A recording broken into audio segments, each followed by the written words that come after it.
गुरु लागी करम जंजीर में कैसे द्वारे आऊं।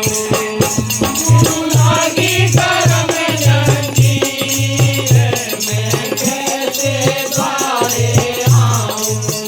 मैं कैसे द्वारे आऊं। मैं कैसे द्वारे आऊं। गुरु लागी करम जंजीर में कैसे द्वारे आऊं। इतनी कर्मों की जंजीरें बेड़ियां पड़ी हुई हैं, जंजीरें पड़ी हुई हैं, हम बंधे हुए हैं बंधनों में। कैसे हम द्वारे आए, कैसे मालिक के देश जाएं। मालिक तो हमें चाहता है बुलाना, लेकिन हमारे कर्म ही उसको मिलने नहीं देते। कहते हैं कि मालिक की मेहर से ये हीरा जन्म मिला है, केवल आज ही हम बंदोबस्त करने का टाइम मिला है। आज ये हीरा जन्म मिला है, इसमें ही बैठकर हम मालिक से मिलने का चांस मिला है, और कोई चांस नहीं है। और भी चांस, जूनियाँ और भी मिल जाएंगी, तन और भी मिल जाएंगे। उन तनों में बहन भाई माँ बाप सब तनों में मिलेंगे, सब जन्मों में मिलेंगे, लेकिन संत हर एक जन्म में नहीं मिलेंगे, उस्ताद हर एक जन्म में नहीं मिलेंगे। वो मालिक की मेहर से मनुष्य जीवन के अंदर मिलते हैं, जिसमें 30 लाख प्रकार के दरख्त हैं, 27 लाख प्रकार के कीड़े मकोड़े हैं, 14 लाख प्रकार के पक्षी हैं, 9 लाख प्रकार के प्राणी के जीव हैं, 4 लाख में भूत प्रेत देवी देवता मनोजीवन। इन सब में ये हीरा जन्म मिला है, मनुष्य जीवन मिला है। इसमें बैठ कर भी तुमने आवारागर्दी की, इस मनुष्य जीवन की कदर ना की, तो आगे कोई भी चांस नहीं है, नो चांस। इसलिए संत कहते हैं आगे फिर 84 जो भोग कराए हैं, वही 84 की धार हमने भोगनी पड़ेगी। फिर कोई टाइम नहीं है। हम आखिर में ये आप देख लीजिए कि कितने ही आज विज्ञान कितनी चमत्कार करती जा रही है, कितना विकास हो रहा है, चमत्कार हो रहा है। मतलब इतना चमत्कार है कि बहुत आखिरी में यानी मंजिल पर ये विज्ञान पहुंच चुका है। लेकिन मालिक का जो ज्ञान है यहाँ से स्टार्ट होता है, जहाँ से इसका एंड होता है वहाँ से मालिक का ज्ञान का यानी स्टार्टिंग होती है। इसलिए संत कहते हैं कि जब हम इंसान इतना ज्ञान प्राप्त कर सकते हैं, तो मालिक कितना है, उसके जो संत हैं वो क्यों नहीं अपने ज्ञान प्राप्त कर सकते हैं। वो भी एक वैज्ञानिक है, संत एक वैज्ञानिक होते हैं। उन्होंने लिखा है, कवि साहब ने लिखा है अपने शब्द में, अवधु अंधा धुंधन ध्यारा, या घट भीतर गंगा जमुना यही में गढ़ गिरनारा, या घट भीतर सोना चांदी यही में परखनारा, या घट भीतर आए लेते हैं राम कृष्ण अवतारा, कहत कभी सुनो भी साधु आई यही में गुरु हमारा। गुरु भी अंदर बैठा है, बाहर कोई गुरु नहीं है। गुरु कोई संसार में है ही नहीं। ये समझाने के लिए देह आती है, शरीर आता है, लेकिन मालिक की मेहर से वो टीचर होते हैं, वो एक डाकिया होते हैं, वो एक एजेंट होते हैं, जो मालिक का उल्हाना लेकर आते हैं, मालिक का एक संदेश लेकर आते हैं। इसलिए संत कहते हैं कि मालिक की मेहर से हम सबको चाहिए कि मौका मिला है, बड़ा सुंदर टाइम मिला है, हीरा जन्म मिला है, ये बातों में यूँ ही बर्बाद ना हो जाए। हाँ जी। मैं बलहीन दीन लाचारी, मैं बलहीन दीन लाचारी, 84 में होती भारी, 84 में होती भारी, वो मेरी चले नहीं तकली,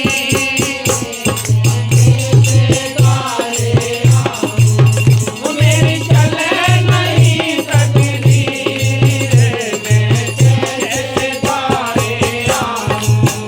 गुरु लागी करम जंजीर मैं कैसे द्वारे आऊं। क्या तभी हम लाख कोशिश करते हैं, कितने कर्मकांड करते हैं, कितने पूजा पाठ करते हैं, कितने तीर्थों पर जाते हैं, कितने भूखे मरते हैं, इनसे कुछ नहीं बनता है, इनसे कुछ भी नहीं बनेगा। ना पहले इनसे मालिक मिला है, ना आज मिलेगा, ना आगे मिलेगा, किसी को नहीं मिलता है। मालिक मिला है तो हमेशा ही नाम जपने से मिला है। हम पाखंड में उलझाने नहीं आए, हम आपको पाखंड से निकालने के लिए आए हैं, हम आपको भ्रमों से निकालने के लिए आए हैं, जो उलझन है उसको सुलझाने के लिए आए हैं, जो सत्यता है वही समझाने के लिए आए हैं। इसलिए संत कहते हैं कि आत्मा जब इसको होश आ जाता है, तब अपने हालात का वर्णन करती है, अपने मालिक से फरियाद करती है, ए मालिक मेरी कोई तदबीर नहीं चलती, मैंने लाख कोशिशें की हैं, लेकिन तेरा कोई इशारा नहीं मिला, तेरा कोई भेद नहीं मिला। लेकिन मालिक का भेद पाने के लिए केवल आपको अभ्यास करना पड़ेगा। किया नहीं अभ्यास याद फिर कैसे आएगा, अंत समय में तू राम नाम कैसे गाएगा। अगर अभ्यास नहीं किया है, इस शरीर को अचेत नहीं किया है, तो कभी कुछ नहीं मिलेगा। इस अगरबत्ती को लगाने से धूप बत्तियों को लगाने से, पूजा पाठ करने से, घी सामग्री जलाने से इनसे कुछ नहीं मिलेगा, किसी को कुछ नहीं मिलेगा, ना किसी को मिला है। मिला है तो नाम जपने से मिला है, मिला है तो अभ्यास करने से मिला है, मिला है तो इस शरीर को अचेत करने से मिला है। जब तक ये शरीर अचेत नहीं होगा, अभ्यास नहीं कर पाओगे आप, तब तक कुछ नहीं होगा। ये सूरत संसार में फैली पड़ी है, इसको समेटना है कैसे? जैसे आप ये चाहें कि हमने घी लेना है तो चाहे तो आप खुद बनाइए, चाहे किसी से लाइए, लेकिन वो मेहनत सब जगह करनी पड़ेगी। आपको दूध को गर्म करना पड़ेगा, या भैंस पालनी पड़ेगी, या किसी से लाएंगे, डेयरी से लाएंगे, तब भी जहाँ से आया है उसने भी उस भैंस को पाला है, वहाँ से दूध निकाला है, उसको खाना खिलाया है, तब कहीं यहाँ दूध को गर्म किया है, फिर बिना जामन के वो मतलब जमता भी नहीं। उसमें जामन डाला है और घड़े में डाला है, और घड़े को अगर ऐसे हिलाते रहेंगे ऐसे, तो कभी दही नहीं बनेगा, कभी भी दही नहीं बन सकता।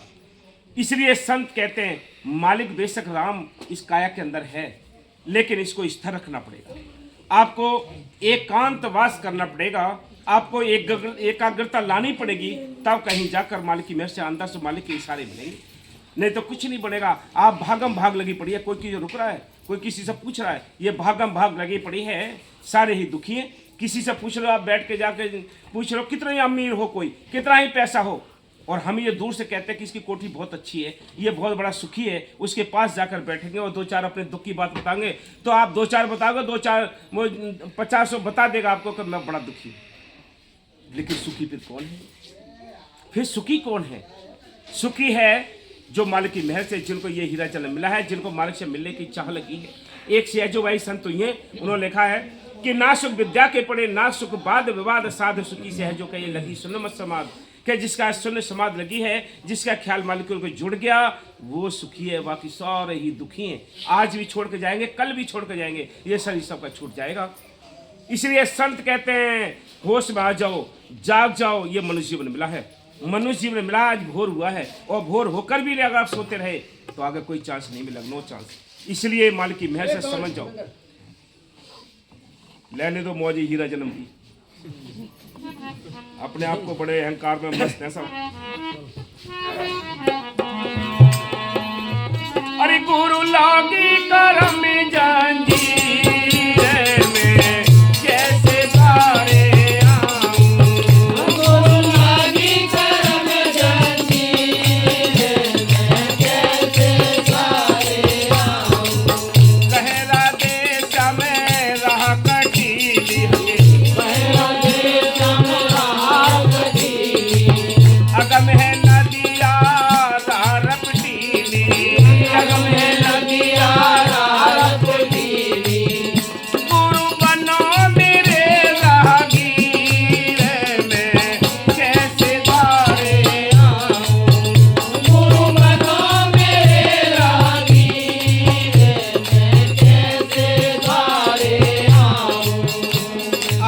मालिक की मेहर से ये संसार में ये मनुष्य जीवन मिला है, बड़ा सुंदर मिला है। और चाहे हिंदू हो, चाहे मुसलमान हो, चाहे सिख हो, चाहे ईसाई हो, चाहे गरीब हो, चाहे अमीर हो, जिसको मालिक की मेहर से ये मनुष्य तन मिला है, उसको एक मालिक से मिलने का मौका मिला है, अच्छाई करने का मौका मिला, आज़ादी का मौका मिला है, अपने छुटकारे का बंदोबस्त करने का मौका मिला है। लेकिन हम वो पाखंडवाद में उलझे पड़े कि मालिक से बहुत दूर है। मालिक एक ही है संसार में, और सारी ये जनता उस मालिक की, लेकिन मालिक सबका एक है। लेकिन वो मालिक नहीं। हिंदू इसको राम कहते हैं। किसको राम कहते हैं? रामचंद्र जी को। मुसलमान मोहम्मद साहब को। ईसाई ईसा मसीह को। सरदार कहते हैं कि वो ग्रंथ साहब को मानते हैं, या वो जो गुरु हैं 10 गुरु उनको मानते हैं। लेकिन इन्होंने सबने अपने अहंकार के खूंटे गाड़ गाड़ कर सब फंसे पड़े हैं मजहबों में। मालिक ना मजहबों में आता है, ना किसी जाति में आता है, वो सब के लिए साझा उपदेश लेकर आता है। उसके यहाँ कोई भेदभाव नहीं होता, उसके यहाँ कोई गरीब अमीर नहीं होता, उसके यहाँ तो ये आपके दिल की सच्चाई को वो देखता है। अगर दिल की सच्चाई को ना देखे तो वो तो कम से कम जो बड़े बड़े से पैसे वाले हैं उनको वो बख्श दे सारी चीज़। ये सारी दौलत नाम की फिर उनको बख्श दे, वो तो इससे बेखबर हैं, वो तो पैसे गिनने में ही रह गए। सारी दुनिया अहंकार में मस्त पड़ी है। कोई अपने सर्विस का अहंकार करता है, कोई अपनी ताकत का अहंकार करता है, अपने कोई ज्ञान का अहंकार करता है, कोई किसी का अहंकार करता है। सबकी मट्टी पलीत है, अपने आप को शेर। जिस दिन काल आएगा, काल के कर्मचारी आएंगे, तुम्हारी टट्टी पेशाब निकाल देंगे, कोई रोक नहीं पाएगा उस दिन।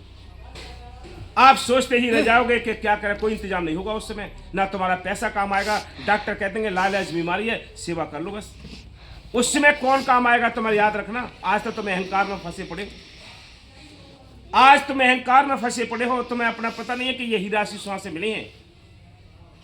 उस राम को मानो जो सारी दुनिया का राम है, उस राम को मानो जिसने सारी दुनिया बनाई है। रामचंद्र जी नहीं, रामचंद्र जी अपने समय पर आए, काम करके चले गए। वो राम नहीं, वो तो एक राजा थे। वो राम चाहिए जो सब में रमा हुआ है, कण कण में। ये कहाँ से फूल मूल लाता है, कहाँ से कटिंग करता है, ये कहाँ से उसने इसके अंदर इत्र डाला है, कहाँ से उसने अपने पेंटिंग किए हैं, कहाँ से इसने मतलब ये इसकी बड़ी बड़ी कितनी सुंदर कटिंग की है, ये कहाँ से आता है, वो कहाँ बैठा है, उसकी कहाँ उसकी कारीगरी है, कहाँ उसके कारीगर बैठे हैं। ये राम है और कोई राम नहीं है। घट में सूजत नहीं लानत ऐसी जिंद, ये मालिक अंदर है लेकिन हमें दिखाई नहीं देता। वो राम सबके अंदर बैठा, राम रमिता सुरामा, जो घट घट में रमा है, जो सबके लिए जिंदगी और ताकत देता है। उस राम की अंश है जो आत्मा है। ये निकल जाती है तो लोग कहते हैं, मुर्दे के पीछे पीछे कहते जाते हैं राम नाम सत्य है, सत्य बोलो मुक्त है, राम नाम सत्य है, सत्य बोलो मुक्त है। लेकिन जो जिंदे जा रहे हैं, जो जिंदे जाते हैं, वो ये कहते हैं हम मुर्दे को समझा रहे हैं। और मुर्दा इशारा देता है आपके लिए कि आप समझ जाओ, आपके अंदर सत्य है, इससे कुछ काम ले लो। इस सत्य से रिश्ता जोड़ोगे तो हमारी मुक्ति होगी। कि मैं तो, मेरे अंदर जो सत्य था वो निकल गया है, मैं तो 4 कांधों पर टिकटी में बंद कर काट की घोड़ी पर चढ़ के जा रहा हूं। लेकिन तुम जिंदे आओ, तुम समझो कि राम नाम सत्य है, लेकिन पंचायत करते जाते हैं, शमशान में जाकर पंचायत हो जाती हैं, पता ही नहीं कि क्या कहते आ रहे थे हम भी। ये दुनिया ऐसे लटकी हुई है, बड़े बड़े समझदार, बड़े बड़े पढ़े लिखे, बड़े बड़े विद्वान ऐसे लटके हैं जैसा, यानी ऊपर को पैर है, नीचे को सिर है। ऐसे चलते हैं जैसे ऊंट की पूंछ से ऊंट बंधे भेड़ चाल, ऐसे सब जग भ्रम भुलाना। ऐसे ये सारी दुनिया ऐसे चलती है जैसे भेड़ का झुंड चलता है। आपने देखा होगा भेड़ का झुंड चलते हुए, देखा है कहीं? भेड़ का झुंड होता है, उसका सबका मुंह नीचे को होता है, देख लेना। अब देख लेना, उसका जो मुंह होता है सबका भेड़ों का नीचे होता है। अगर अगली भेड़ कुएं में गिर जाए तो पीछे आने वाली भेड़ें ये सोचेंगी नीचे होकर रास्ता जा रहा होगा, सारी धड़ाम धड़ाम उसी कुएं में गिर जाएंगी। यही हाल है, यही हाल है। पाखंड में सारी दुनिया फंसी पड़ी है। ये बिजनेस वाले, ये धर्म के ठेकेदार पंडितों ने सारी दुनिया को बहका दिया है। कहीं कुछ ना कुछ ये ड्रामा निकालते रहते हैं। कभी कोई कहता, कोई कहीं शंकर जी के भाई दूध पी रहे हैं, या कभी गणेश जी दूध पी रहे हैं, कभी ये दूध पी रहे हैं, कभी कुछ, कभी क्या भाई ये रसगुल्ले खिलाने हैं, कब जलेबी खिलानी है, कब कतली खिलानी है। व्यापारियों के फायदा हो रहे हैं, इसका आकाश हो रहा है। ये कहाँ से स्टार्ट हुआ, किसने स्टार्ट किया, कोई पता है? कैसी करवा चौथ है, कैसे दिवाली है, कैसे होली है, इनका महत्व जानते हो? कोई महत्व भी नहीं जानता, कोई इनका निष्कर्ष भी नहीं जानता। करवा चौथ क्यों मनाते हैं? करवा चौथ इसलिए मनाते हैं कि पति की आयु बढ़ जाए। कितने मनाते होंगे? हिंदू मना लेते होंगे 10-20%, मुसलमान तो मनाते नहीं, वे तो मर जाएंगे सिकरी सब। अरे मुसलमान मनाते हैं क्या? नहीं मनाते तो उनके आदमी मर जाएंगे। फिर ये सरदार नहीं मनाते तो उनके मर जाएंगे फिर आदमी। अगर हमारी औकात है कि हम श्वास से अपने पति की बढ़ा लें, तो फिर तो डॉक्टर जो एमबीबीएस डॉक्टर है, जो अस्पतालों में हैं, वो मरीजों की श्वास बढ़ा देंगे, रोज व्रत रखेगी फिर तो करवा चौथ का। वो बढ़ा देंगे श्वास उनकी। एक श्वास ना घटनी है ना बढ़नी है, याद रखना। जो निश्चित लिखा के लाए हैं वो मिलनी है। ये ढोंग पाखंड में सारी दुनिया फंसी पड़ी है, अंधविश्वास में फंसी पड़ी है। इसको निकालना है। निकल के अपने मालिक को भरोसा करो जो सारी दुनिया का मालिक है। बस सहज बात है, 2 मिनट की बात है। कोई भरमने की और भरमाने की जरूरत नहीं है। हीरा जन्म मिला है, सच्चे संतों की तलाश करो, उनसे नाम लेकर नाम का अभ्यास करो, ये ठीक रास्ता है। बाकी सारी दुनिया उल्टे रास्ते पे चली है। कोई भाग्यशाली जीव होते हैं आप जैसे यहाँ पे सुनने, अगर वैसे कोई फंक्शन होता है ये सारा मोहल्ला एक जगह होता है इकट्ठा। लेकिन वहाँ मन का रस है, यहाँ आत्मा का रस। आत्मा का रस होता है और मन के रस में, दोनों में बहुत बड़ा अंतर है। बंद कर।